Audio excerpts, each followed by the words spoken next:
Magandang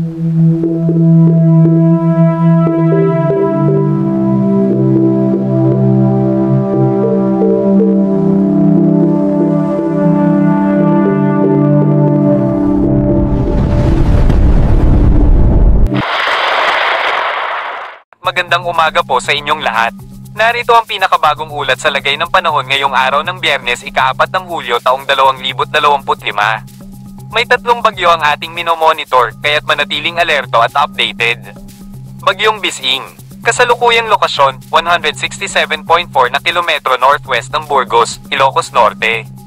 Bilis ng hangin, 55 km per hour, pagbugso hanggang 61 km per hour. Inaasahang epekto, malalakas na pag-ulan sa Ilocos Norte, Apayao, Cagayan, Abra, at Kalinga. Posibleng pagbaha sa mabababang lugar at pagguho sa mga bundok. Paglakas ng hangin habagat. Signal number 1, ipinataw sa Ilocos Norte. LPA silangang bahagi ng bansa. Isang LPA ang namumuo sa silangang bahagi ng bansa at may posibilidad na maging bagyo sa mga susunod na araw. Patuloy ang pagmomonitor. Isang bagyo ang patuloy na minomonitor sa northeast ng Luzon. May bilis na 185 km per hour. May posibilidad na lumapit sa Philippine Area of Responsibility sa mga susunod na araw at lumakas pa.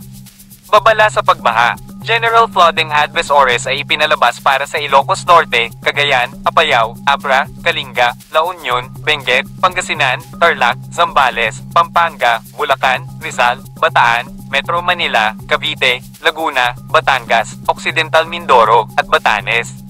Inaasahan ng malalakas na pag-ulan. Lagay ng panahon sa iba't ibang rehiyon. Luzon, 100 hanggang 200 mm na pag-ulan sa Northern Luzon, Claveria, Burgos, Lawag, Cabugao, Apari, Vigan, Licuan Baay, Candon, Besao, Bugyas, Bacnotan, Baguio, Santa Ana, Bagao, Tugigaraw dahil sa bagyong Bising. Maulan at may posibilidad ng pagkidlat at pagkulog. Ang nalalabing bahagi ng Luzon ay makakaranas din ng pag-ulan dahil sa hanging habagat. Ang Bicol Region ay makakaranas ng kalat-kalat na pag-ulan. Visayas, maulan sa silangang bahagi dahil sa hanging habagat. Posibilidad ng malalakas na pag-ulan sa Kulasi, Bagason, San Jose, Aninii, Oton, Pasig, Rojas City, Sara, Iloilo City, Nueva Valencia, at Bacolod. Maaliwalas ang panahon sa nalalabing bahagi, ngunit may tsansang umulan dahil sa thunderstorm. Mindanao, maaliwalas sa umaga, ngunit may tsansang umulan sa hapon at gabi dahil sa thunderstorm. Palawan, maulan dahil sa hanging habagat. Lagay ng karagatan. Walang gale warning sa kasalukuyan, ngunit maging maingat sa Northwest Luzon dahil sa bagyong Bising. Rekomendasyon. Manatiling updated sa mga balita at babala. Maging handa sa posibleng pagbaha at malalakas na pag-ulan. Magdala ng payong kung lalabas ng bahay. Mag-subscribe sa aming YouTube channel para sa mga karagdagang impormasyon at update. Babala, 3 bagyo ang ating minomonitor at may posibilidad na lumapit sa ating bansa. Maging handa at alerto. Dumako naman tayo sa ating partner para sa mga karagdagang impormasyon sa loob ng ating bansa. Para naman sa lagay ng ating panahon, asahan pa rin po ang maulang panahon sa malaking bahagi ng Luzon. Pinakamataas pa rin po ang tsansa ng ulan dito sa may western sections, kabilang ng La Union, Benguet, pababa ng Pangasinan, Zambales, Bataan, Tarlac, Pampanga, dito rin po sa may Bulacan, sa Metro Manila, dito rin sa may Cavite, Batangas, pababa ng Occidental Mindoro. Paminsan-minsan pa rin po yung mga malalakas sa pag-ulan. Maulap pa rin ang kalangitan throughout the day habang natitirang bahagi ng Luzon is cloudy skies din po, no? Meron tayong aasahang malalakas na ulan po at some point dito rin sa may extreme northern Luzon. Kabilang ang Batanes, Cagayan, Apayao, Ilocos Norte and Ilocos Sur. At yung mga hindi natin nabanggit na lugar, mga light to moderate rains in general, ang iiral. So magbaon pa rin po ng payong or kapote kung lalabas ang bahay bukas at lagi makapag-coordinate sa inyong mga local government units for possible evacuation po at suspension na rin po ng work at ng klase. Temperature natin sa Metro Manila, 24 to 29 degrees Celsius, habang sa Baguio naman, 17 to 22 degrees Celsius.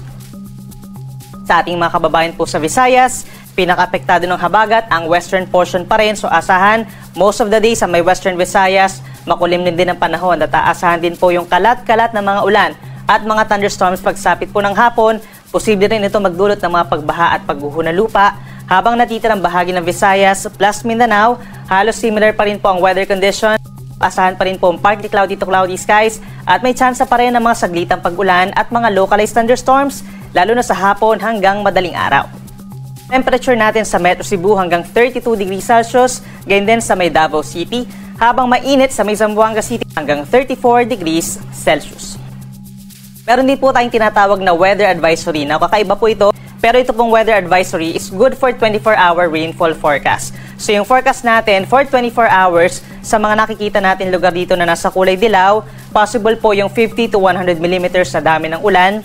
So ibig sabihin po per square meter, nasa 4 hanggang 8 timbang tubig po ang posibleng mamagsak sa kanilang lugar. Kabilang na dyan ng Batanes, Cagayan, Apayao, Ilocos Norte, Abra, Ilocos Sur, Benguet, pababa ng La Union, Pangasinan, Zambales, and Bataan.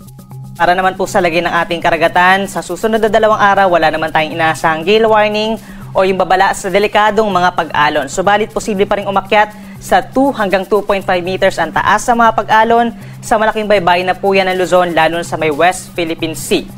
So, nasa sa inyo na pong Coast Guard kung pagbabawalan po kayo na pumalaot, lalo na yung ating mga small sea vessels at mga kababayang nangingisda. Habang sa natitirang baybayin naman ng Luzon, gayon din sa may Visayas and Mindanao, aasahan yung banayad hanggang katamtaman na taas sa mga pag-aalon. Nasa kalahati hanggang 1 metro kapag meron tayong mga thunderstorms doon.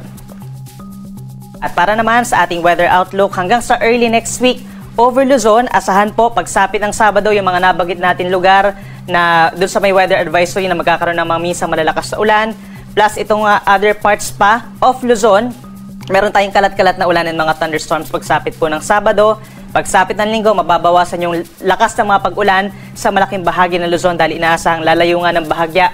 Ito nga nabanggit natin na low pressure area pagsapit ng Sunday, plus bubuti ang panahon sa may Bicol Region and Quezon Province. Pagsapit ng Lunes, yung western side na lamang po ng Luzon ang pinakang-uulanin. Itong Ilocos Region, even yung Batanes, Babuyan Islands, hanggang dito sa may parting Cavite, Batangas, and Metro Manila as well as Occidental Mindoro, mataas pa rin ang tsansa ng ulan pagsapit ng Lunes. Sa ating mga kababayan po sa Visayas, pinakamataas pa rin ang tsansa ng ulan over the weekend sa may Western Visayas plus Negros Occidental. So magdala pa rin po ng payong kinakailangan dahil minsan lumalakas ang ulan lalo na pagsapit ng hapon. For the next 3 days sa may Eastern Visayas Central Visayas and Negros Island Region pa, aasahan lamang yung bahagyang maulap at minsang maulap na kalangitan at may pulo-pulong mga pag-ulan at mga thunderstorms. Habang sa malaking bahagi ng Mindanao, simula sa Saturday hanggang sa Monday, magpapatuloy ang bahagyang maulap na kalangitan, iiral po ang fair weather conditions. But then, nandyan pa rin ang tsansa ng mga pag-ulan, lalo na po sa mga kabundukan at sa may Zamboanga Peninsula, mataas ang tsansa ng ulan sa hapon hanggang sa gabi. At ang sunrise ay 5:32 ng umaga. Ang ating sunset po ay 6:30 ng gabi mamaya.